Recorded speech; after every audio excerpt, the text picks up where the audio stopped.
What's going on, everybody? You've got Terence Latimer here, owner-operator of Black Cactus Co-working, coming live from downtown 29 Palms in the beautiful, well, I should say the intersection of the beautiful Mojave and Colorado deserts near Joshua Tree National Park on this beautiful July day. We're just a few days after the 4th of July, hanging out at Black Cactus Co-working for another episode of Tsundoku and Tea Torrentously.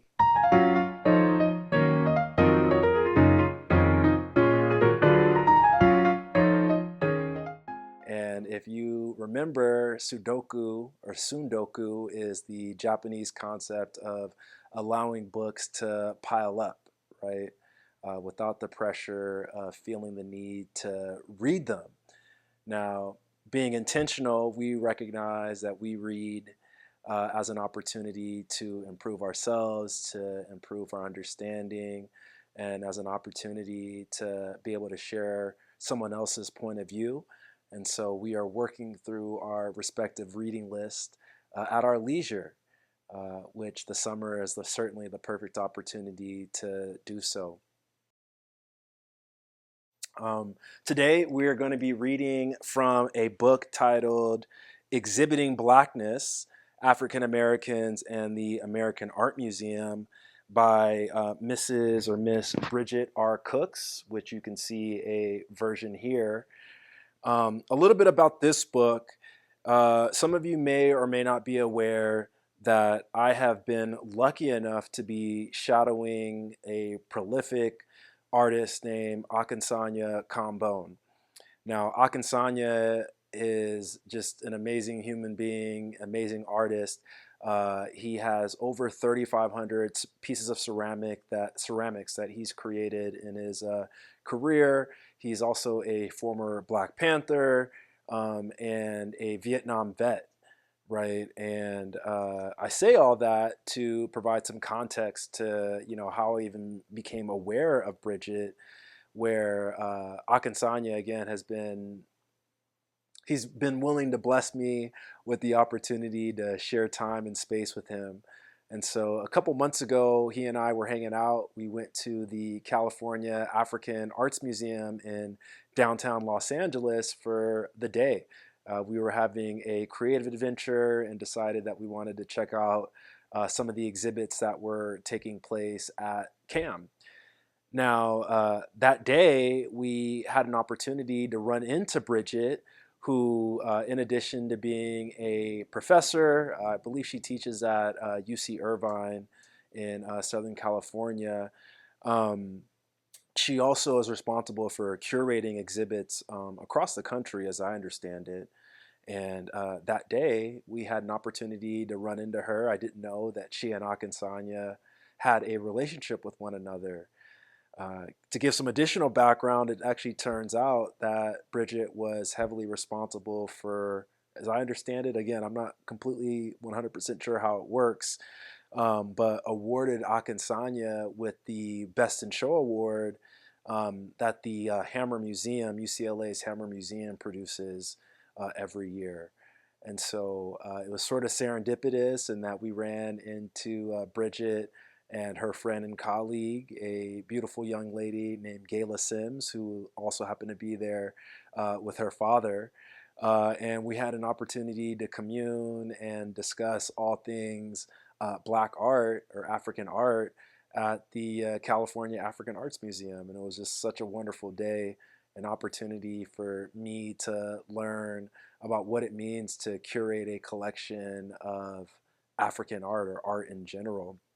And so, long story short, I've been writing this essay regarding Akinsanya, which I'm titling Mine Own Kambon, and as an opportunity to learn a little bit more about what makes him and his work so prolific, I've had an opportunity to continue to engage with Gayla, and Gayla, who is just such an amazing soul and spirit. She's entertained several of my phone calls as I'm trying to figure out how to write this essay.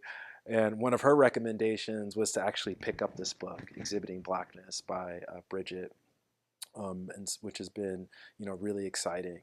And so I went ahead and ordered it as an opportunity to write a little bit more about Akinsanya, and here we are today.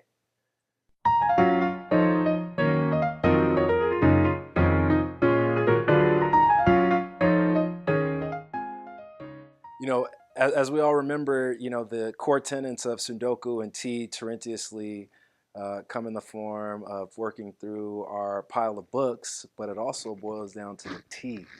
I love being able to take time out of the day, out of the week, in order to enjoy a nice cup of tea, which we've got here. And today's tea is actually a special gift. We are sponsored today by a good friend of ours, a dude named Mr. Charles Moore, who's hanging out with product with the product. No, it's good. I love it. I love the natural flow, the production of today's episode, and I encourage you.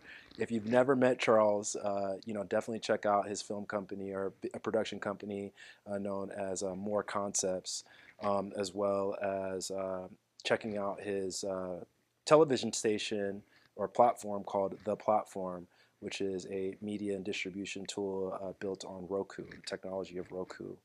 That being said, I asked Charles if he'd be willing to sponsor today's tea. And so he blessed me with a ginkgo biloba tea, which you can see right here. He got from one of his favorite tea stores or health food stores in Southern California, or just outside of LA in the South Bay region. That being said, it is a delicious natural and herbal tea with no additives, no preservatives, and apparently it's going to help with the ginkgo biloba is going to help with some of my brain power and processing, which I'm excited about. Right, you can always use some more brains. So yeah, special shout out to Charles, to More Concepts, to the platform, as well as to this special ginkgo biloba tea that we're going to be drinking today. With each episode, what I like to do is provide some context to how I discovered the book. We talk about the tea of the week. And then I like to break down the book into its technical features and or attributes that I hope then can contextualize what you can expect from a content perspective. And what I mean by that is that in all levels of creativity, there is both an art and science, right? And so, in as much as it has taken Bridget, in my opinion, deep levels of creativity to, communicate her message, deep levels of creativity to create a compelling book that you want to read. There's a lot of technical expertise that is also involved with, just this process of producing a book, right? And so, that first sort of consideration for you comes in the form of this book looks to be about 205 pages. And if we're then going into the table of contents, I want to say that I read, it looks like there are 5 total sections, which does not include the acknowledgments, a note on terminology, or the introduction. And then there's also an epilogue, and she's also been super kind in the form of, providing you with her notes, an index, as well as there's a color gallery. There's lots of pictures that help to then contextualize some of the art that you can find in this book. And so if we're just breaking it down into brass tacks, the introduction includes African Americans enter the art museum, found on page 1. And then on page 17, that's when we get really into the meat and potatoes of the book, where section 1 is titled Negro Art in the Modern Art Museum. Section 2 is titled Black Artists and Activism, with a subsection titled Harlem on My Mind. Section 3 is titled Filling the Void, which includes a subsection titled 2 Centuries of Black American Art. Section 4 is titled New York to LA, which includes a subsection that I'm really excited to read about, and maybe we'll get started here, titled Black Male, Representations of Black Masculinity in Contemporary American Art. And that's, what Spirit is telling me we're going to read from today. Then section 5 is titled Back to the Future, with a subsection titled The Quilts of G's Bend. Then that's when we move into the conclusion, which she has titled African Americans After the Art Museum, and then the epilogue, which I believe it looks like it's a rehashing or a revisiting of that Harlem on My Mind section. But again, I haven't read from it quite yet. So, again, just sort of diving into the quantitative description of the book, quantifying and the number of pages, the number of subsections, right? That then, in my opinion, can help train you on what you can qualitatively expect based off of the table of contents and how you can begin the process of reading this book, right?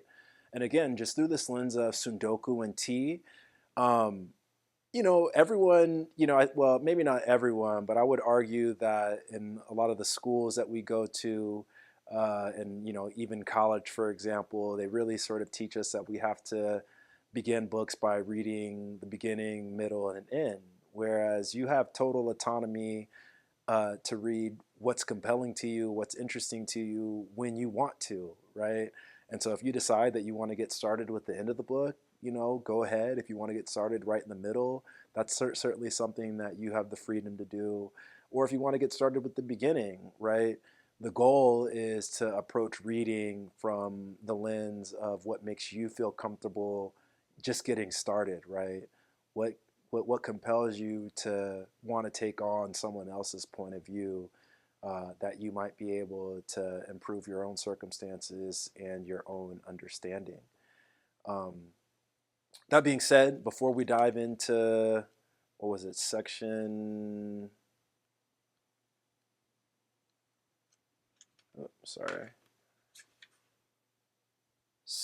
4, New York to LA, where she describes the black male representations of black masculinity in contemporary American art.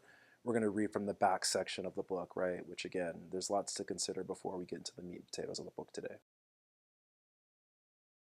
Okay, so the back of the book reads, in 1927, the Chicago Art Institute presented the first major museum exhibition of art by African Americans. Designed to demonstrate the artist's abilities and to promote racial equality, the exhibition also revealed the art world's anxieties about the participation of African Americans in the exclusive venue of art museums, places where blacks had historically been barred from visiting, let alone exhibiting. Since then, America's major art museums have served as crucial locations for African Americans to protest against their exclusion and attest to their contributions in the visual arts. In exhibiting Blackness, art historian Bridget R. analyzes the curatorial strategies, challenges, and critical receptions of the most significant museum exhibitions of African American art. Tracing two dominant methodologies used to exhibit art by African Americans, an ethnographic approach that focuses more on artists than their art, and a recovery narrative aimed at correcting past omissions, exposes the issues involved in exhibiting cultural difference that continue to challenge art history, historiography, and American museum exhibition practices. By further examining the unequal and often contested relationship between African American artists, curators, and visitors, she provides insight into the complex role of art museums and their accountability to the cultures they represent. Here are two quotes. First one beginning with, an important and original contribution to the study of the history of American art museums and American culture, Cooks not only demonstrates her thesis, but also develops a useful perspective for studying the history of the deeply troubled relationship between African Americans and American art museums. Alan Wallach, author of Exhibiting Contradiction, Essays on the Art Museum in the United States. One of the pleasures of reading Exhibiting Blackness is that it holds previous curators and administrators to account, and it invites a critical methodological approach that is refreshing in a field that tends to be overly cautious and conservative. Jennifer A. Gonzalez, author of Subject to Display, Reframing Race in Contemporary Installation Art. And again, Bridget R. Cooks is an associate professor of art history, African American studies, and visual studies at the University of California, Irvine.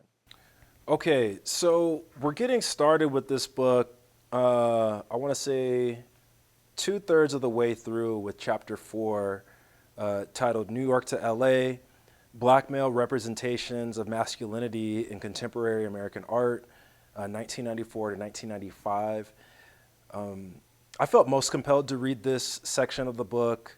I mean, obviously, I identify as a black male, and I suppose the conversation related to concepts of masculinity and how black men have been represented in contemporary American art is something that is compelling to me. Um, Through the lens of a writer, I've had to struggle with concepts of vulnerability with the way that I represent myself, my experience, versus societal and or cultural expectations of what it means to be a black man, specifically related to the way that the media more often than not portrays black people, which is lots of times indicative of sources of truth and the respective point of views, right? And so some examples of that, in my opinion, come in the form of how the black American man is portrayed in cinema, on the news, and in literature, and how that comes in direct conflict to my experience, right? I've actually written an essay about this where I talk about, borrowing against the great notorious Biggie Smalls, Notorious B.I.G., titled Stereotypes of a Black Male Misunderstood.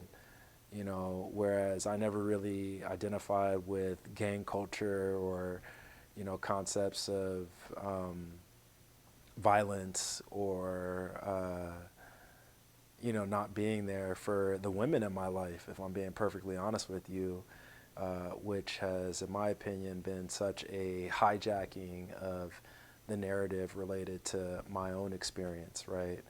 Where I've, had some pretty solid examples of black men in my life, yet, the expectation from others, certainly influences, what goes on in that mental world based off of that mental model.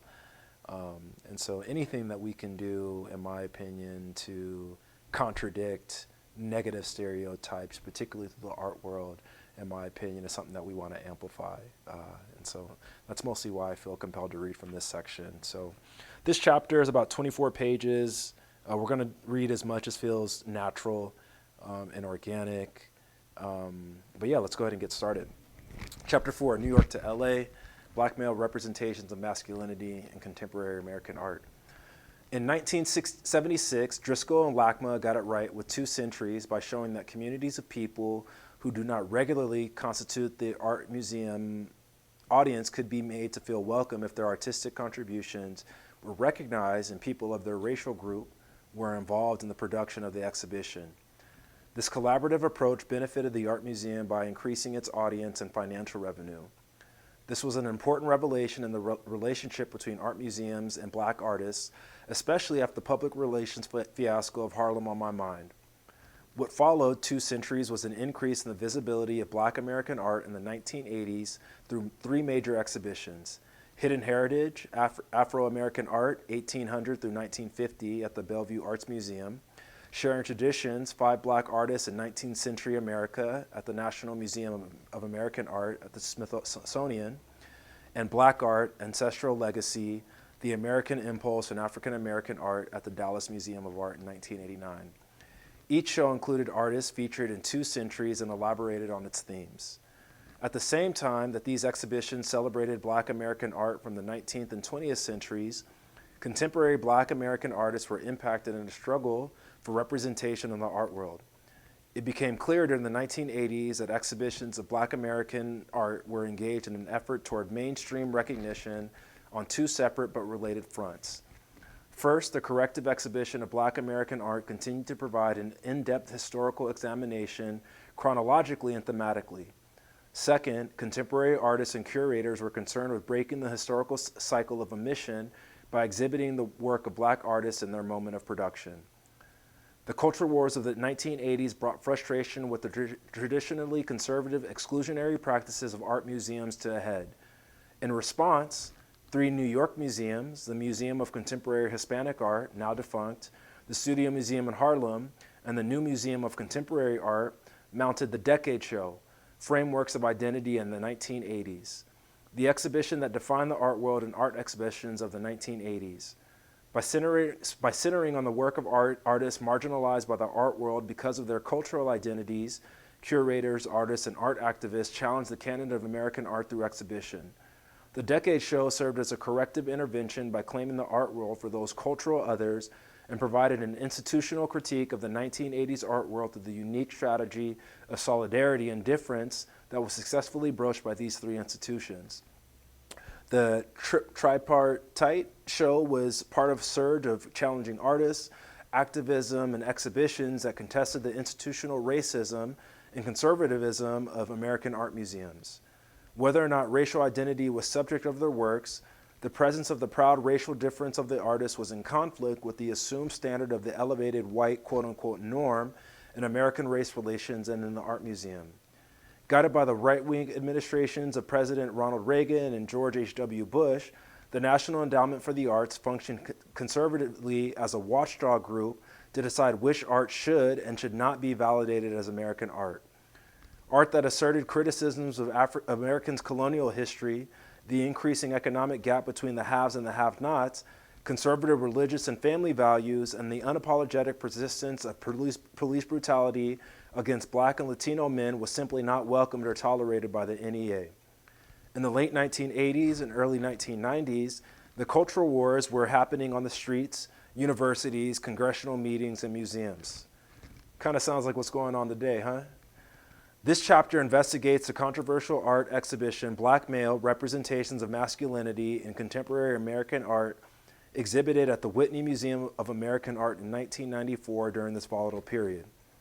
Exhibition viewers and critics were uncertain whether images that depicted the black male nude, such as photographs from Robert Mapplethorpe's Black Males and Black Book of 1986, representations of black men as criminals in Gary Simmons' Lineup, or black male violence from Robert Arneson, special assistant to the president, served to criticize popular conceptions of black masculinity and contribute to an integration of them, or to reinforce those popular conceptions. The ambiguity of the meanings of the artworks were complicated by 2 factors. First, Black Male was a new kind of all-black show in which the artists were unified not by their racial identities, but by the subject matter of black masculinity addressed in their works. Because many of these artists were not black, their perspective was not assumed to be critical of racism. Second, in consideration of the Whitney Museum and a troubled past concerning the inclusion of black perspectives in American art, a critical context for understanding the works on view could not be taken for granted. My analysis of the exhibition examines the ambiguity of meaning in the works on view and argues that in context of the Whitney Museum, the critique of racism and sexism within the images was at risk of being missed. To be clear, ambiguity and possibility of multiple interpretations are desirable elements in contemporary art. However, during the culturally and politically critical moment of the early 1990s, the potential for open-ended presentations of images of black masculinity was overshadowed by the suspicion of institutional complicity and the perception of stereotypes of black men as dangerous, debased, violent, and hypersexual. Art critics and cultural critics expressed their concern with the exhibition in the majority of the exhibition's reviews. For example, Okwai in Wezer, sorry if I'm brutalizing your name, brother, criticized the sardonic approach of the exhibition's curator, Thelma Golden. In Golden's incessant reliance on postmodern strategies of production, the complex reality of the subject is not only diluted but also compromised.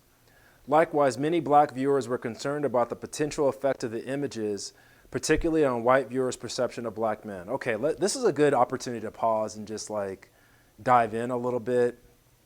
You know, these words are representing, in my opinion, some very complex concepts that take a little bit of analysis in, which, you know, in my opinion, comes into the form of the duality of, you know, if we're just being perfectly frank, right, she provides this context to the environment of art in so many different ways related to the political and cultural sort of representations that we have to consider, which, certainly then puts pressure on the art world, right? How does the funding and the dominant culture then impact the ways that we can talk about art, right? Because ultimately, in a capitalist environment, there's the art and then there's the art business. Whereas, if we're looking to get funding for, some of our exhibits, or we expect to be able to sell tickets to museums, for example, that certainly presents pressures on those that are working in the art world in terms of how do we make our money back, right?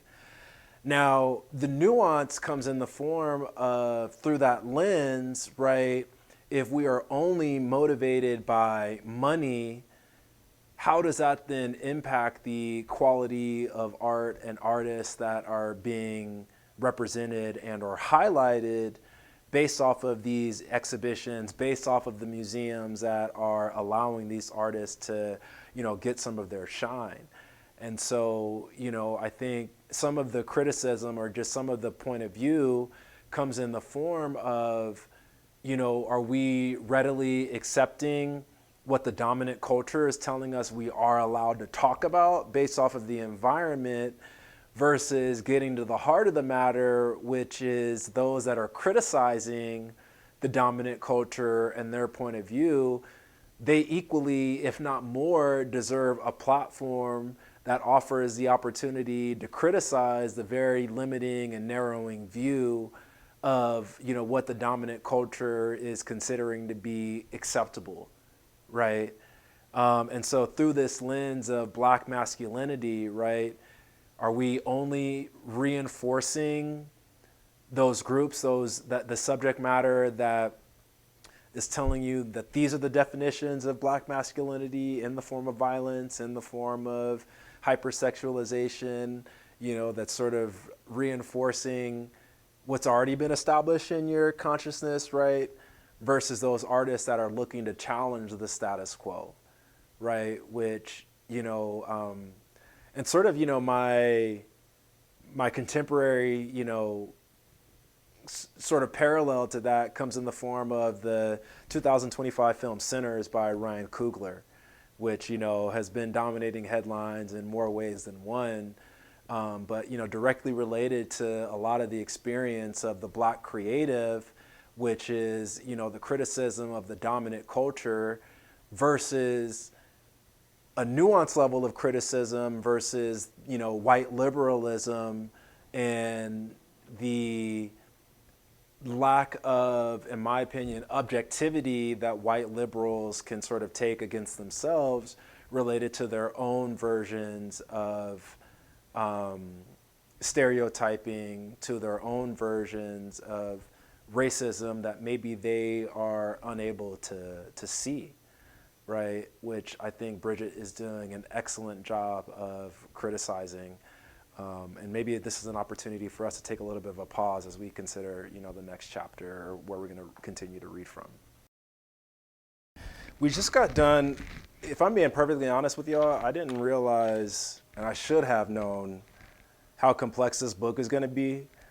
And I want to be mindful of opportunities to make it digestible. And so we're going to fast forward a little bit from this first section into what's feeling more interesting related to the subsections that we can find. There's approaching the Black male. There is the exhibition.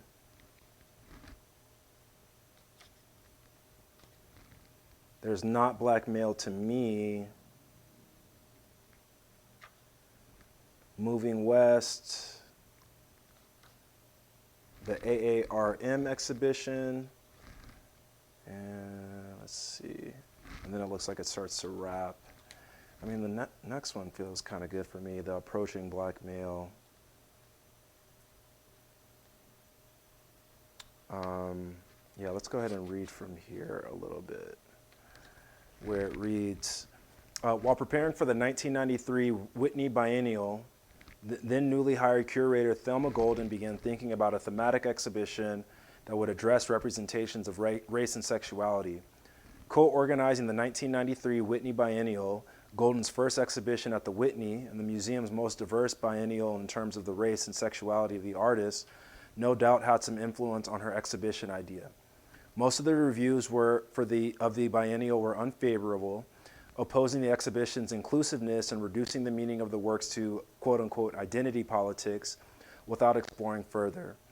Yet despite the mixed reception of the biennial, or perhaps fueled by it, Golden curated an exhibition that explored how discussions of race, gender, and sexuality inform representations of Black masculinity in the art world.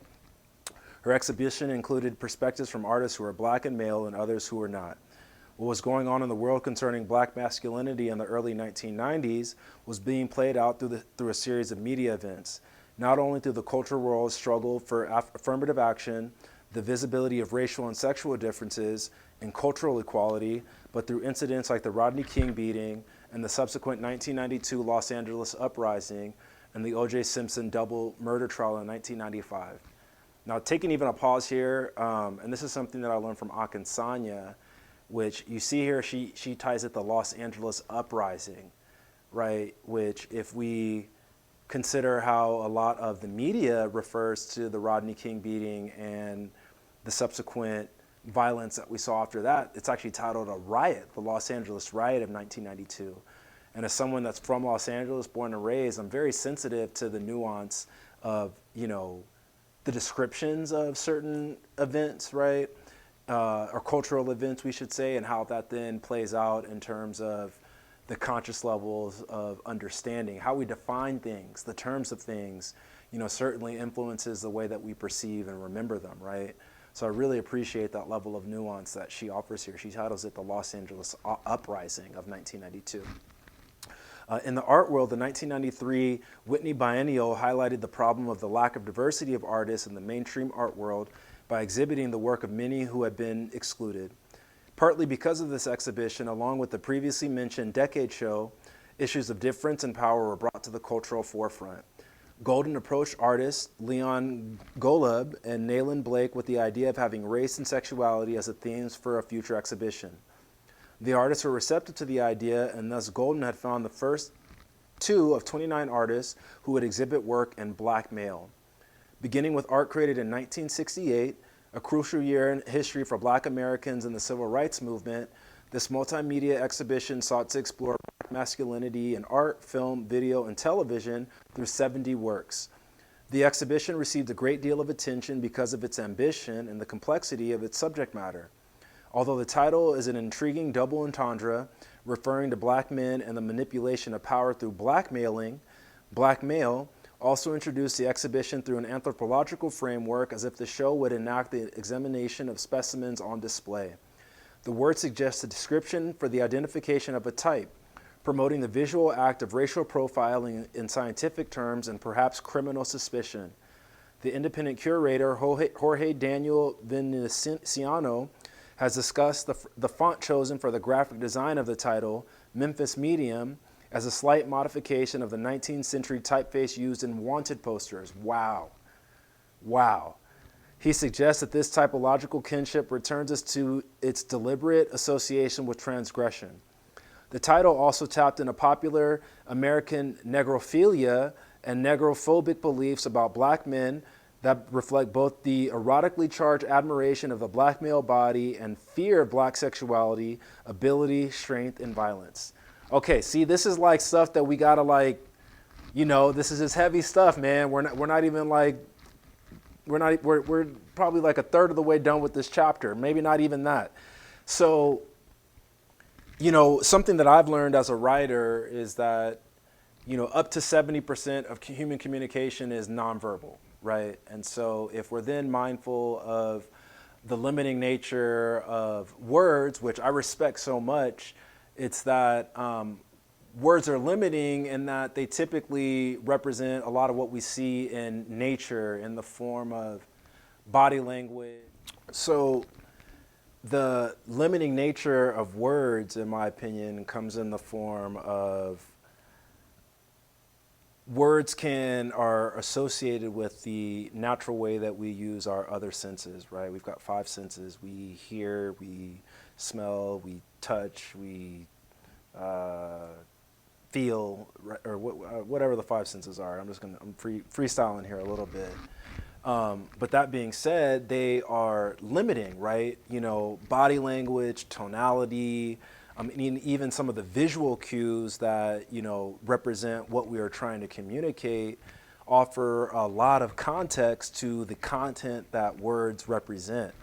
And so this example here, you know, in terms of the nuance of communication, you know, comes in the form of promoting an art event, an art exhibition, using the font, right, that was associated with the wanted posters that were, from a cultural perspective, were widely accepted by America at a time when slavery was free and clear, where we were expected to find advertisements in our local newspapers and our local media that described that it was okay to capture and own and to sell people, right?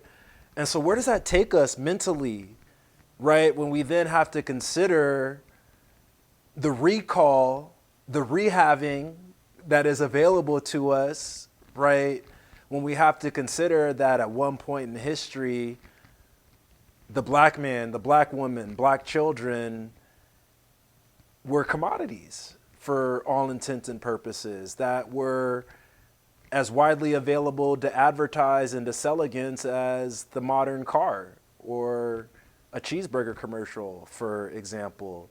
And what and how that then is able to communicate an art exhibit, and some of the concepts, the topics that you should consider when a group of black men, right, a group of black males are coming to describe what their experience is. It's super powerful and very nuanced to consider. Now, when we start moving into some of these other concepts of, you know, black sexuality, black ability, black strength, and violence, right? These are some corollary concepts that we have to consider when we are considering the blackmailing of black males or black men, right? And what does that mean when we consider, you know, concepts of, oh, well, black men are just looking to have sex all the time, right? Or black men are violent, or black men aren't smart, or black men should only be athletes because they're so strong,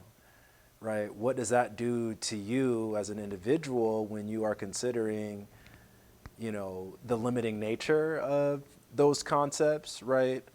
Versus the capacity of any one individual, if they are, or if someone is willing to teach them, to instruct them, you know, the expansive nature of their capacity based off of a deep level of investment, which, you know, I'm going to go ahead and wrap us up on this next page here, because this is some pretty heavy subject matter expert or concepts that I'm going to need to marinate on a little bit, which I'm very excited to do. But, you know, and I suppose that then goes into this concept of Tsundoku, right? Is that we are willing and able to read what we can, what we have the capacity for, and we then allow that to marinate and to move us, right, and come back to it when we can. But it reads, statistics about black men in the early 1990s were devastating. Data on the high percentage of black men in the American prison system, the number suffering from mental illness, and their lower life expectancy in comparison to white men were often repeated with such regularity that they were removed from any contextual discussion of the history of the roles that socioeconomics, psychosocial dynamics, and socio-political events play in understanding, but not justifying, the history and the current condition of racism and its effect on black men in the United States. Golden raised the following questions through exhibition. How does one negotiate the image of black men in the media, the list of statistics, personal experiences, artist intentions, and black men's experiences? How can black masculinity be represented through exhibition in the American Art Museum? In her catalog essay, My Brother, Golden states a problem in the perception of the exhibition subject matter. Black masculinity suffers not just from overrepresentation, but oversimplification, demonization, and at times, utter incomprehension. Her project was to examine the black male as body and political icon. That a mainstream art institution was willing to organize and exhibit the ambitious exhibition was unprecedented. All right, y'all. This is some heavy information, and just mindful of our process of Tsundoku and tea. I think that it's really important when we're considering, some of the fear associated with taking on someone else's point of view, downloading information from someone else, comes in the form of recognizing your own capacity for information, right? And what we just got done reading, I'm telling you, there are some physiological processes taking place inside of me right now that I need to work through a little bit. You feel me? And so some of that is coming in the form of really processing and feeling what Bridget had to say right before getting ready to move on to the next chapter even, right? And we're not even done with this chapter, and if that's one thing that you walk away with after today's episode, comes in the form of reading in your own time and in your own terms and coming back when you are ready to continue the conversation and to be able to receive someone else's message, which I'm not even quite sure how I feel right now. If I'm being perfectly honest with you, I just know it's heavy and I gotta figure some shit out. You know what I'm saying? But that being said, thank you for joining me for another episode of Tsundoku and Tea, Terentiously, coming live from Black Cactus Co-working in downtown 29 Palms near beautiful, beautiful, beautiful, beautiful Joshua Tree National Park. I also want to send a special shout out to one of today's sponsors, to More Concepts. More Concepts is a Southern California-based media company that meets all of your photography and videography needs. And so, I'm going to include some links in the description of the YouTube video for you to be able to engage with More Concepts and with Charles Moore. But special shout out to them for all of their subject matter expertise and for sponsoring today's shows. We couldn't have done it without you. And love and light to you all today. I thank you all for joining me for today's episode of Tsundoku and Tea, and we'll see you on the flip side. Peace and love.